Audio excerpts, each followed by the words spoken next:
이 영상은 삼체 원작 소설을 요약한 영상입니다. 넷플릭스 버전 드라마판과의 차이점도 함께 다루니 드라마를 감상 후 이 영상을 본다면 삼체를 더욱 재밌게 즐기실 수 있습니다. 인류가 존재하기 전 수억 년 이상 거슬러 올라간 먼 옛날 태양계로부터 4.37광년 떨어진 알파 센타우리계에는 지구와 비슷한 행성이 있었습니다. 이 행성은 생명체가 생겨날 수 있을 정도의 환경이 갖춰져 있었지만 지구와는 다른 점이 있었으니 바로 태양과 같은 행성이 셋이라는 것이었죠. 하나의 태양만 존재하는 태양계의 행성들은 태양을 일정한 주기로 도는 단순한 궤도를 갖지만 알파 센타우리계의 행성은 세 개의 태양이 서로를 엄청난 인력으로 당기고 있기 때문에 낮과 밤, 그리고 겨울과 여름의 주기가 일정하지 않았습니다. 이 때문에 삼체 행성은 수백 년 동안 해가 뜨지 않는 혹한이 오기도 하고 단지 몇 분 만에 날이 밝았다가 어두워지기도 했으며 세 개의 태양이 같은 방향으로 정렬되면 태양의 엄청난 인력이 행성의 모든 것을 빨아들였고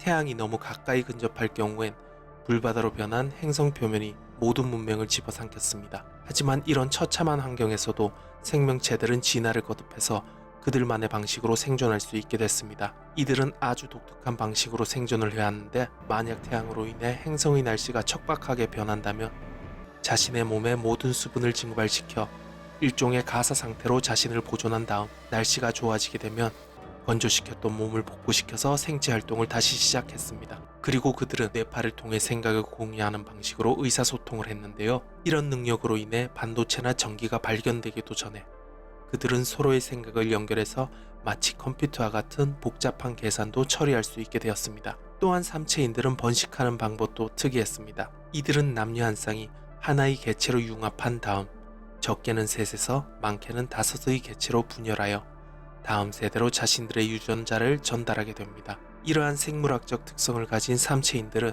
그들의 향성계에서 태양의 움직임을 예측해서 안전한 삶을 이루고자 문명의 수레바퀴를 열심히 굴렸습니다. 하지만 이런 삼체인의 노력에도 불구하고 지구의 수학자 앙리 푸엥카레라는 인물은 삼체 문제라고 불리는 세계의 향성계에서 운동방정식의 일반해를 구하는 것이 불가능하다는 것을 19세기에 증명하게 됩니다. 삼체인들 역시 오랜 문명의 발전을 통해 이 사실을 알게 되었고 더욱 충격적인 사실 또한 발견했는데요. 그들은 과거 삼체 항성계에 12개의 행성이 있었고 수억 년의 세월 동안 하나씩 태양에 삼켜졌다는 사실을 알게 됩니다. 이 사실을 통해 삼체인들은 자신들이 살아남은 이유가 그저 우연이었을 뿐이고 빠르면 150만 년 후 그들의 행성 역시 태양에 삼켜질 운명이란 걸 알게 됐습니다. 그 사실을 알게 된 삼체인들은 그들의 기술력을 총동원해서 이들이 살기에 적합한 행성을 찾아 우주를 탐색하기 시작했습니다.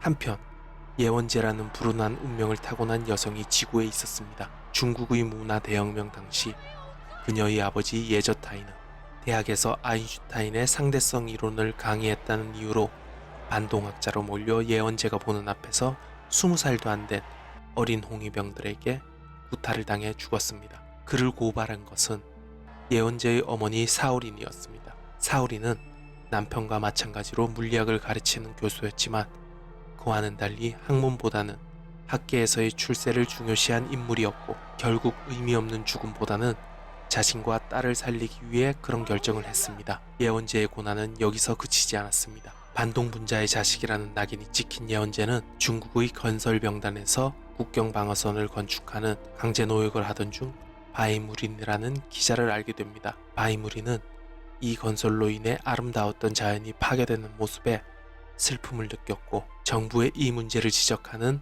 편지를 쓸 생각이었습니다. 예원제는 그런 생각에 깊이 공감했고 당시 손이 불편하던 바이무린을 대신해 편지를 적어줍니다. 그 일이 있고 나서 얼마 후 예원제는 군 법무부에 끌려가게 됩니다. 당시 시대적인 분위기를 고려했을 때 바이무린의 편지는 당국 입장에서는 지나치게 반동적인 내용이었고 이를 심각하게 받아들인 공산당 간부의 모습을 본 바이무린은 예원제가 그 편지를 썼다고 증언해버립니다. 예원제는 자신 또한 억울하다고 호소했지만 필체가 그녀의 것과 일치했기에 그들은 예원제의 말을 믿지 않았고 그녀는 오랫동안 고초를 겪게 됩니다. 다시 시간은 흘러 예원제는 군 소속의 한 연구소에 들어가게 됩니다. 당시 미국과 소련 등은 이미 우주화 교신을 시도하고 있었는데요. 중국 또한 자신들이 서방국보다 앞서서 외계인과 교신해 외계 문명의 도움으로 서방국에 맞서야 한다는 다소 허황된 계획을 하고 있었습니다. 때문에 중국에 남은 몇 안 되는 유능한 천체 물리학자였던 예원재가 절실하게 필요했고, 홍안기지라는 연구시설은 예원재가 고를 수 있는 선택지 중 그나마 가장 안전한 곳이었습니다. 다행히도 그녀는 연구소에서 지금껏 하고 싶었던 천체 물리학 공부를 다시 할 수 있었고, 이렇게 공부와 연구를 병행하던 와중에 예원재는 태양이 통신에 사용되는 전자파를 수십억 배 증폭해 항서급 출력을 낼 수 있다는 사실을 알게 됩니다. 예원재는 이 아이디어를 이용해서 외계 문명과 통신이 가능하다는 보고를 올렸지만 연구소의 관리자는 그녀의 의견을 무시해버렸습니다. 당시 마오쩌둥은 인민의 태양과도 같은 존재였고, 그런 태양을 향해 전자파를 쏘는 행위는 자칫 정치적으로 위험할 수 있다는 판단 때문이었죠. 하지만 예원재는 이 방법 말고는 외계로 강력한 전파를 발신할 방법이 없다고 생각했고, 연구소 직원들에게 비밀로 한 채 태양을 이용해 전파를 발사해버립니다. 그로부터 약 8년의 시간이 흐른 후 예원재는 마침내 자신이 발사했던 신호에 대한 응답을 외계로부터 받게 됩니다. 다행히도 신호를 받은 당시에는 예원재 말고는 연구소 직원 그 누구도 이 사실을 몰랐기에 그녀는 몰래 수신받은 신호의 내용을 확인합니다. 하지만 응답받은 통신의 내용은 예원재가 상상치도 못했던 것이었는데, 대답하지 마라. 나는 이 세계의 평화주의자다. 너희가 대답하면 우리가 너희의 위치를 알고 침공할 것이다. 삼체인들은 개개인에 대한 사상의 자유보다는 문명 전체의 생존이 우선시되었기에 아주 극단적인 전체주의 사상을 가진 집단이었습니다. 뿐만 아니라 모두가 자신의 생각을 투명하게 공유했기에 반란이나 쿠데타로 다른 사상이 자리 잡을 수도 없는 분위기였는데요. 이런 삼체인들 중에서도 별종은 존재했습니다. 예원재가 보낸 신호를 최초로 수신한 삼체행성의 통신감청원이 그런 부류였죠. 그는 오랜 세월 동안 제대로 된 이성을 만나본 적도 없는 그 세계의 아웃사이더였지만, 지구에 대한 정보를 예원재의 통신을 통해 알게 되면서 지구를 보호해주고 싶다는 감상에 빠졌고, 그렇게 자신의 상관에게 지구에서 받은 신호를 보고하지 않은 채 지구를 위해 경고의 메시지를 보내준 것이었습니다. 하지만 예원재는 지구에게 있어 단 한 번뿐이었던 생존의 기회를 걷어차버립니다. 그녀는 자신이 겪었던 고난 탓에 인간이 스스로의 힘으로는 갈등을 봉합할 수 없다고 믿었고, 삼체인 정도의 강력한 문명이 지구를 점령해 이곳을 훨씬 발전시키고 평화적인 곳으로 이끌어줄 수 있다고 생각했습니다. 인류애를 벌인 예언재는 삼체 행성에 바로 답장을 보냈습니다. 이곳으로 오세요. 제가 당신들이 이 세계를 얻는 데 도움을 주겠습니다. 그렇게 삼체 행성에는 지구의 존재가 공개되었고, 그들은 우주 함대 개발에 모든 역량을 투입해 하루빨리 지구로 갈 준비를 합니다. 하지만 현격한 지구와 삼체의 기술 격차에도 한 가지 위험 요소가 있었는데, 바로 압도적인 지구의 발전 속도가 그것이었습니다. 삼체 같은 경우엔 문명이 주기적으로 리셋되는 일들을 겪으면서 현재의 기술에 도달하기까지는 수억 년의 세월이 걸렸습니다. 하지만 지구는 삼체와 같은 문명 리셋이 한 번도 없었기에 신석기 시대에서 원자력과 정보화 시대까지 고작 1만 년의 시간밖에 걸리지 않았습니다. 그러므로 삼체의 우주선이 태양계에 도착하는 400년 후에는 인류의 기술이 이미 삼체인들을 아득히 넘어선 단계까지 도달할 수 있었을 것입니다. 그리고 이때 도착한 삼체 함대는 물론이고 삼체 행성 본진까지 초토화되는 최악의 상황이 일어날 것이 뻔했습니다.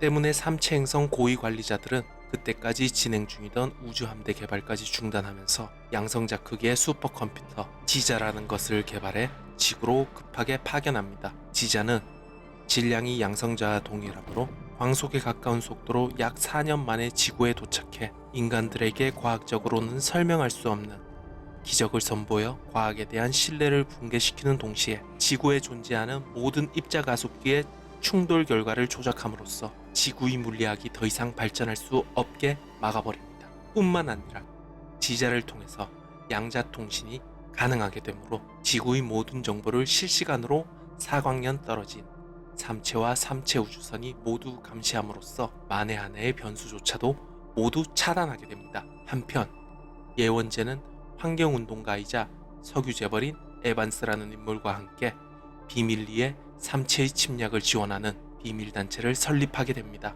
그들은 지자의 도움을 받아 지구의 과학자들에게는 설명조차 할 수 없는 카운트다운을 보여줘 혼란에 빠지게 하거나 지금껏 연구했던 모든 물리학이 모두 틀렸다는 증거를 그들에게 던져줘서 그들 중 일부는 자살까지 하게 되는데요. 그 중에는 예원제의 딸 양둥이라는 물리학자도 있었습니다. 사실 양둥은 우연한 계기를 통해 예원제가 삼체의 침공을 돕고 있다는 사실을 알게 되었고, 그와 비슷한 시기에 지자의 공격이 펼쳐지면서 그 부담감을 못 이겨 자살하게 된 겁니다. 한편 지자로 인한 의문의 사건들을 추적하던 유능한 경찰 스창과 그의 조력자 왕명우는 함께 예원제를 체포하게 되었고, 수십 년간 에반스와 삼체 간의 모든 통신 자료를 확보함으로써 삼체인의 계획과 실체가 처음으로 밝혀지게 됩니다.